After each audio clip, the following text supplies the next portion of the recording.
Namaste,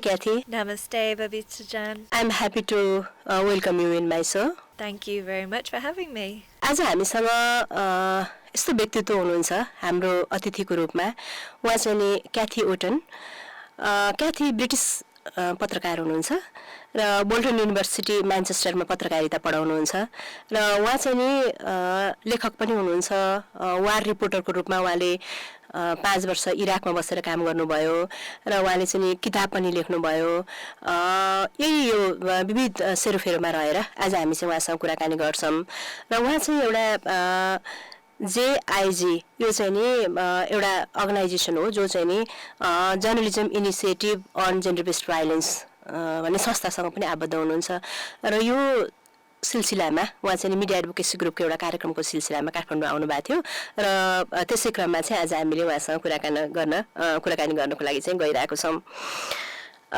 क्याथी I know you are award winner journalist and you are a war journalist as well. You know, you have been in Iraq for 5 years and you have written a book, you know, which is very popular, and not only popular, you know, it is a real story you have documented from the war zone, from the victim or survivor perspective.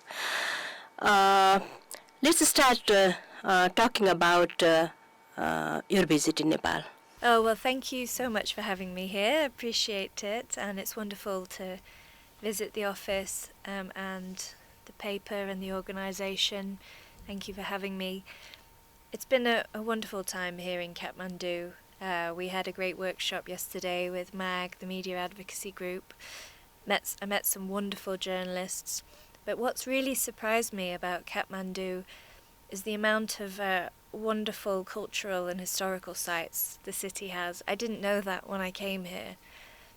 All the tourists tell you to go to Pokhrel, go to Bandipur, that these are the beautiful places, but actually I found that Kathmandu is so rich and has so much to offer, so I'm definitely going to be coming back.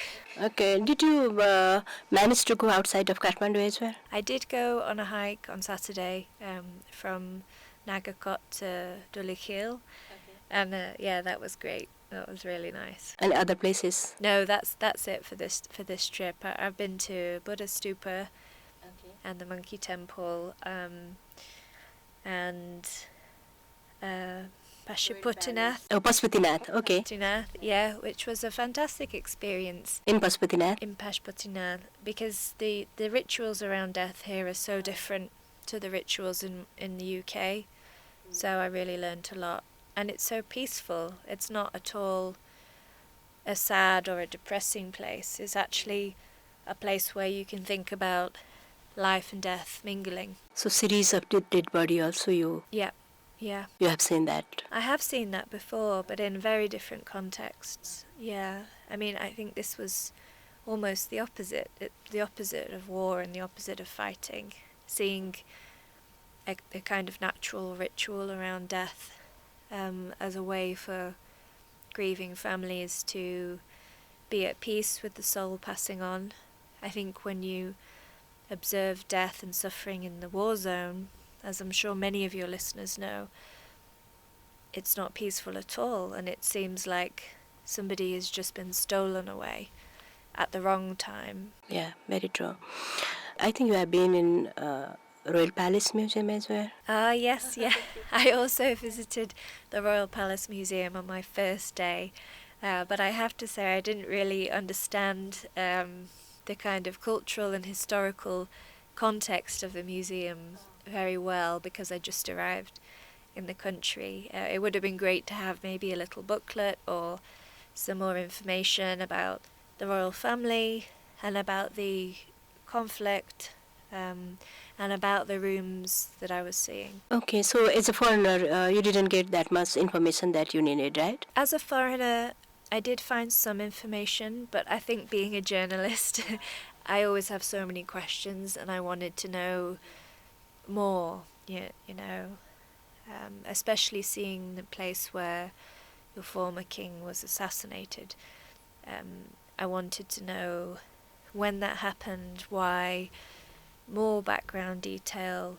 I think there's a lot to tell the foreign visitors there, and it seems to me that the museum kind of assumes that you already know the story. But perhaps this is my failure, that I need to go away and do more research. No, I don't think so, because of, we also have to give you that kind of information by any booklet, I don't know, but, if there are some, information center, it should be, right? But you didn't find out that kind of information center, right? I didn't know, and I think it's a shame, because I know here in Nepal you have a rich history of writing, culture. I've met so many of your journalists already. So it would be wonderful to be able to read something written by a Nepali writer about the place that explains why it's so important.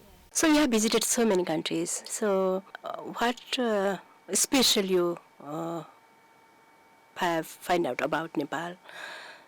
Yeah, I think the special thing for me so far, maybe need to think about it a bit more, it definitely seems to be how calm and friendly and happy everybody seems here, and how helpful. Yeah. Okay. How helpful everybody's been. There's a nice, easy way of life here that I appreciate. So I can understand why people keep coming back and back. Yeah. Aside from being beautiful as well. It doesn't feel stressful. Maybe because of you lived or stayed for many years in the places which was very stressful, like Iraq. So could you please tell us a little bit about your Iraq experience? Yeah, sure. Well, I moved to the Kurdish region of Iraq in the north of the country in 2013. That was before the war with ISIS started, but after the American troops had left. And I lived with a group of Kurdish journalists, and we were telling stories at that time about the Syrian refugee crisis and about the Kurds, their dream for autonomy, regionalism. And then a year later, everything changed when the ISIS war started, and I saw the way it affected the community that I was living in, my friends, the other journalists. So I decided to stay.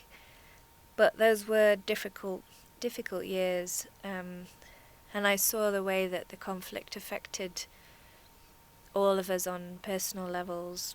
In the journalism community, we lost many friends, and outside of that as well. I did see some terrible things, and I documented some of those things in a book called With Ash on Their Faces, Yezidi Women in the Islamic State. And by the time I left after 5 years, I felt as though I'd lived through 30 years worth of experiences. So you have written a book. The title of the book is With Us on Their Faces. What is it all about? So in 2014, when the terror group ISIS took over part of Iraq, they attacked a town called Sinjar, where the Yezidi minority live. Yazidis practice a religion that has some similarities to Hinduism, and they're viewed as pagans or infidels by ISIS, the terror group. So ISIS attacked the Yazidi people and they killed many of them and captured nearly 7,000 women and children into sexual enslavement. After this tragedy, most of the Yazidi community who were remaining were living in camps, displacement camps, and I went there and met many of them. The women and children started to escape and return, and I sat down with them, talked to them, recorded their stories in this book. But I wanted to honour their resistance to captivity too, rather than just write about them as victims. Yes. So I called the book With Ash on Their Faces, because this was one way in captivity that the Yezidi women would try to avoid being raped. They would get dirt from the floor, cover their face, in the hopes that the ISIS captor would look at them and think, no, I don't want to rape her today. So that's why I called the book With Ash on Their Faces. They didn't want it to be attractive, or not normal as a woman, not only attractive but normal as a woman, right? Yeah, they wanted to look ugly, disgusting, kind of make themselves invisible. And I chose to write about this because this is a way. It was in particular area, all women or... All women and children, yeah. And they were taken as into sexual enslavement, so they were forced to be kind of concubines, chattel slaves by these men in the ISIS terror group. So they suffered terrible torture and terrible things happened to them. They were moved from fighter to fighter along with their children. Sometimes the children were raped. They were separated from their children. The boy children were sent to fight with ISIS. The girls' children were, quote unquote, married to fighters against their will. Sometimes, Cathy, as a journalist in that kind of war zone, war area, it's very difficult to... So for us too, actually we have also gone through the armed conflict, that for 10 years armed conflict, and I have did some case studies of conflict victim, and some of them were sexually, abused, and it was very difficult for me to, talk with them, and also I was in a place that called, Itari in eastern part of Nepal. I met a woman. Her husband was disappeared, and after that, when I met her and talked to her. I could not sleep for some nights because of it was very difficult to accept or internalize myself that this kind of situation also happening in Nepal, and what we are doing, how we are living, how we are, we can smile. So that kind of things were in my mind.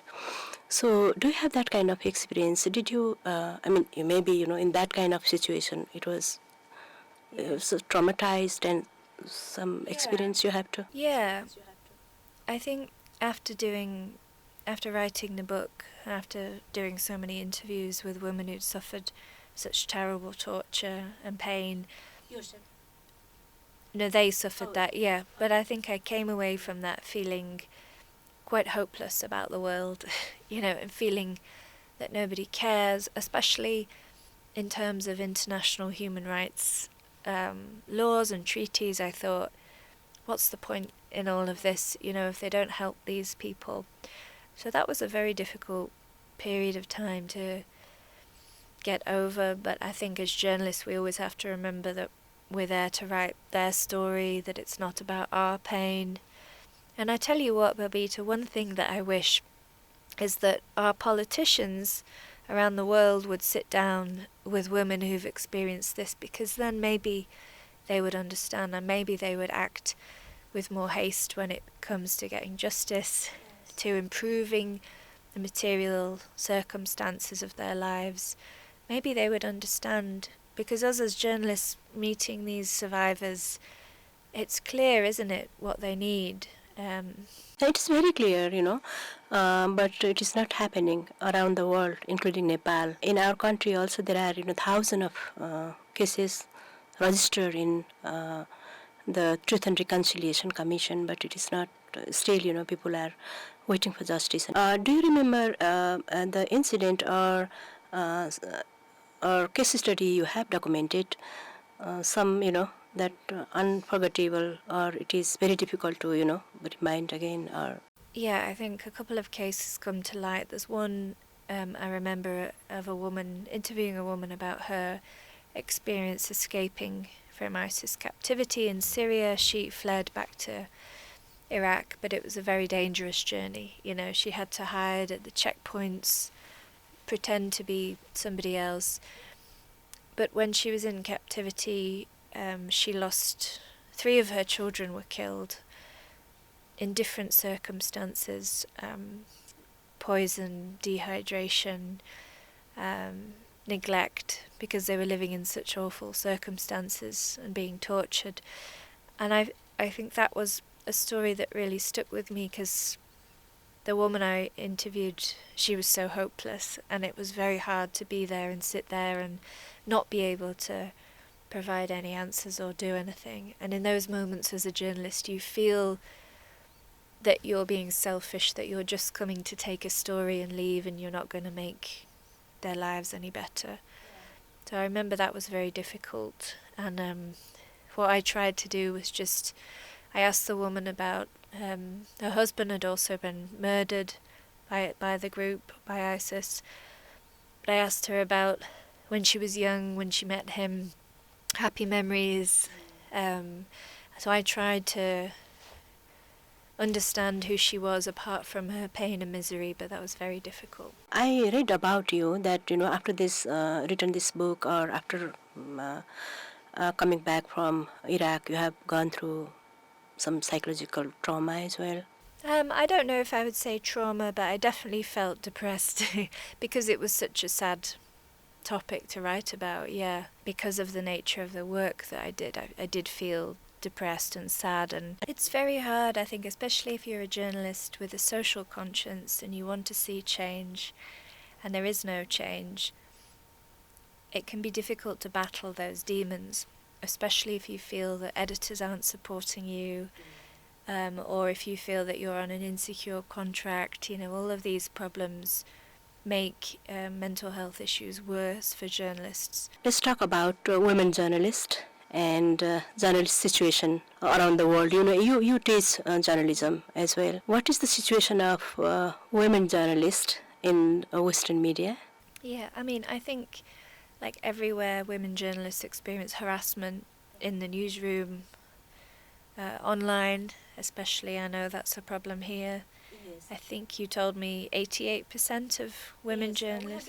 Yes, we have done one study, one research from Media Advocacy Group that says 88% women journalists, they said they have faced and experienced online harassment.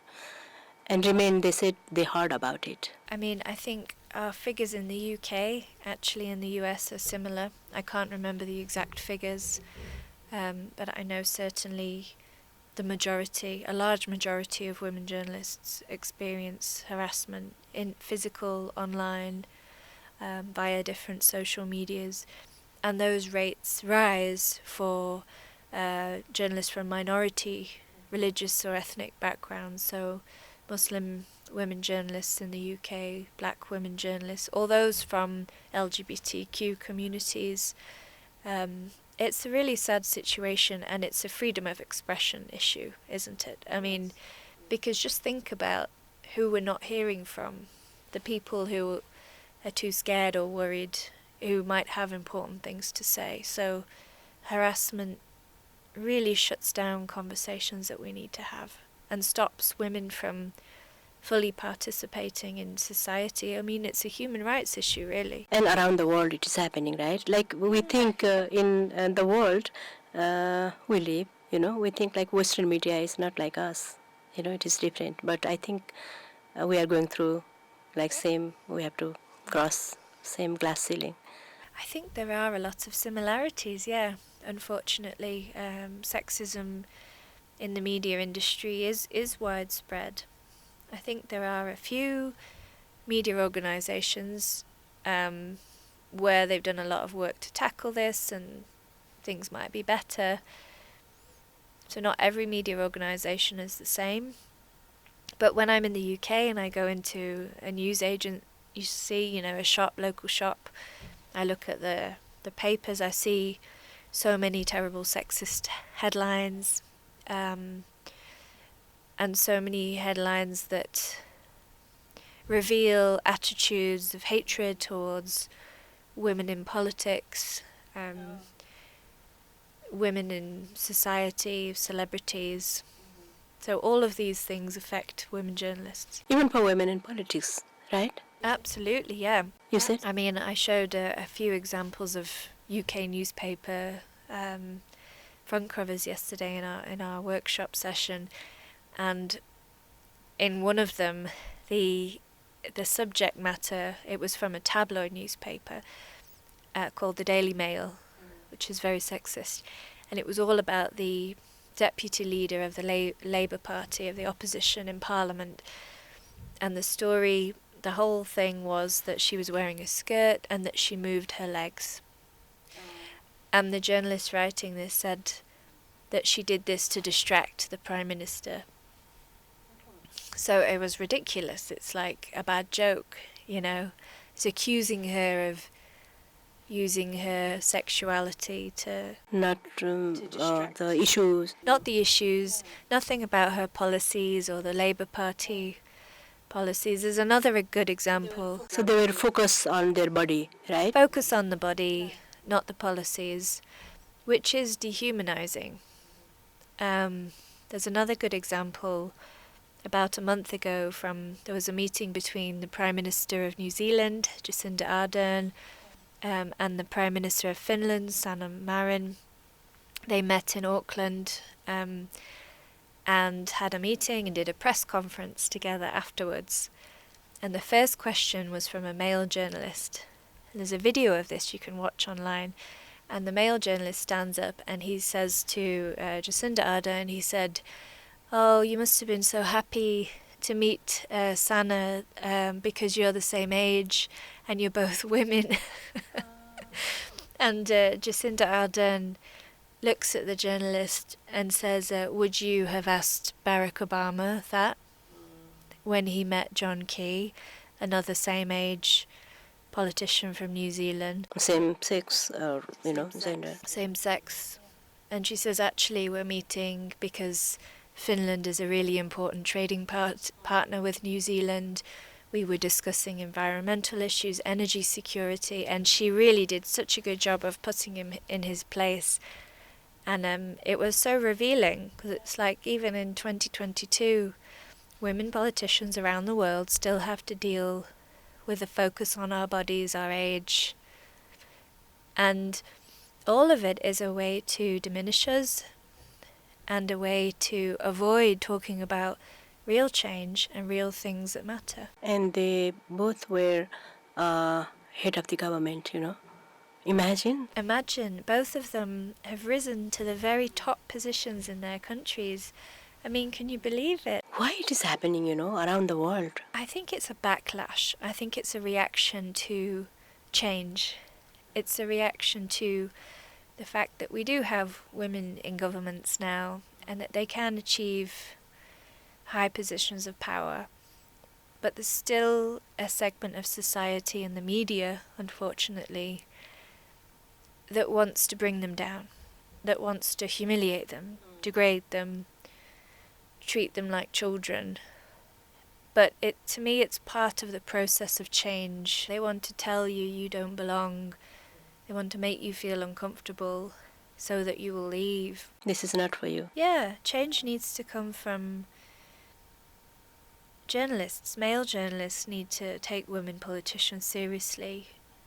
Editors need to hire more women journalists. Those would be my recommendations. And journalists need to take women politicians seriously on the level of their political platforms. Like, I want to know about the political positions of Nepali women politicians. I want to know about that. That's really important. I think what you've said there is interesting because 33% participation, right, in the government, in the parliament? Yes, in the parliament, and we have 41% women representation in the local bodies. But participation is not enough, is it? Yes, It's not yes. enough. It's not enough alone. The role they have given, They also need to be taken seriously, and they need to be given real power to influence change. You talked about, the solution journalism as well in the program we made. Yeah, well, solutions journalism, it's not my concept. There's an organisation in New York called the Solutions Journalism Network, and they have a lot of great programs and documents online about this. But it's a way of reporting that focuses on change, that focuses on the possibility of change. And this is something that personally I find is a helpful and hopeful way to report, because it means that when we write about a problem, we also look towards solutions. We don't invent them if they're not there. Of course, we're journalists, we're not fiction writers. But it means that we shine a light on people in their own communities who are trying to make change, maybe against the odds. Maybe they don't have enough money, resources, influence, power. But I guarantee you, for every problem, there will be these people out there. Sometimes they're called change makers, which is a bit of a strange concept. I'd say we don't want to just focus on the individual. We want to look at the whole system problem. But I think by focusing on solutions, the reader understands that they can be active to produce change. It inspires readers, and it stops our readers being complacent. It stops them thinking, oh, well, you know, a bad thing is happening somewhere far away. I don't need to care about it. So maybe if you write about a solution to a problem, maybe the person reading it might think, oh yeah, I could help, or I had this idea, maybe I should do something. And I think if we report in this way, I don't know, maybe we can change. Cathy, why women should be a journalist? Oh, that's so important, Babita ma'am. Like, women really need to be journalists. They do, because their experience is unique. It really is. And if they don't tell stories, then nobody's going to tell their stories properly and with the dignity and respect that they deserve. We need more women storytellers, full stop. You know, journalists, fiction writers, filmmakers, documentary makers. The stories that we tell each other as a society are so important. It defines how we think, how we see ourselves, how we see the outside world, how they see us. So women need to be at the forefront of this. Because why should we sit back and let men tell our stories? As you talked, you share your experience as well, but still, I'd like to ask you about the challenges of women journalists as a whole around the world. I mean, it's so difficult. I think listening to some of the stories and the challenges that women journalists face here in Nepal, it really made me reflect on how fortunate I've been in my experience in the media world. I've had certain difficulties, but I haven't faced a high level of sexual harassment, for example, that I know, or online harassment. And I know that these things are so common among women journalists in my country, in your country, and can end careers. So I feel very lucky that I've not experienced that. But I do think one of the hardships for me was my time as a freelance journalist. And I think not having the material support, not feeling like your editors are taking care of you, not feeling like you're able to make enough money to have a decent standard of life and to be safe and happy and healthy.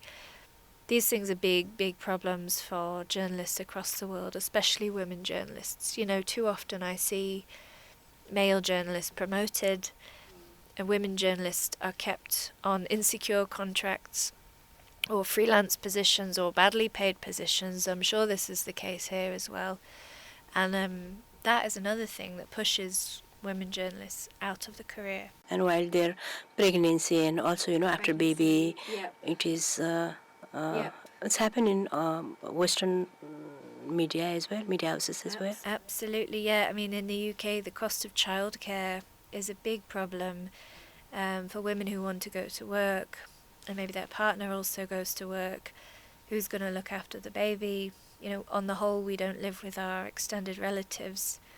So then if you want to put your child into a nursery or daycare, it's too expensive. Yes. You can't afford it. It's thousands of pounds a month. So that stops women working. In Nepal, it seems like a small thing, but having big impact on women journalists. That is double work burden at household and in the office. They have to manage both. Not only women journalists, all professional women. They are having this kind of. They are facing this kind of problem, which is not, I think, in the Western. No, not so much. I mean, I think it's different from house to house. It's more personal. The best scenario is that your partner, if you have one, will share in the domestic duties. But not every family operates that way. Some people are more forward-thinking than others. But ideally, you share the tasks. Usually you share the tasks more. It's more normal and accepted, and boys are brought up to do household tasks. But that doesn't mean that it's perfect. I mean, couples, we still argue about these things. Okay, let's talk a little bit about the opportunity, that women journalists have. I mean, I think the opportunity is huge. The opportunity is to tell stories that male journalists are not able to, that they don't understand. And I think the opportunity is there outside of traditional women's issues or outside of society issues. Women journalists have a place in foreign affairs, in economic reporting, in political reporting, climate change, culture, all of these issues. Women journalists need to be at the forefront because these have been male-dominated for too long. And I believe that if women journalists tell these stories, the standard and the quality will increase. When we travel, we usually imagine about that country. Maybe we had that different kind of imagination, or after visiting Nepal, different kind of experience, or what is your? Yeah, well, I think in Manchester where I live, there's a bar or a pub around the corner called the Hillary Step, named after Sir Edmund Hillary. So I think we hear a lot about the Sherpas, we hear a lot about Everest and the Himalayas. So I think that's all I really knew about Nepal, the pictures of the mountain range, the stories of heroism and defeat, the weather, the mountaineering gear. But I think that was that's all I really knew and understood. Before I came here, I spoke to a friend of my mum's who's been here a few times, and she gave me a list. She said you should visit Buddha Stupa and a few other temples. She was here before? She was here before, yeah, and she has an interest in Hindu religion and culture. So she told me where to go and what to see. But still, it's completely different to what I imagined. Yeah, and I'm really keen to come back. I think I learned that there's a lot of a cultural, religious, historical, happy, busy, fun life here that's not to do with the mountains and hiking. That's part of it, but you don't have to do that if you come here. There's a lot to do and see in Kathmandu. Thank you very much, Cathy, for your time and sharing your knowledge. Thank you very much, Babita ma'am. Thank you for showing me around. Thank you for having me, and I hope to see you very soon. Namaste.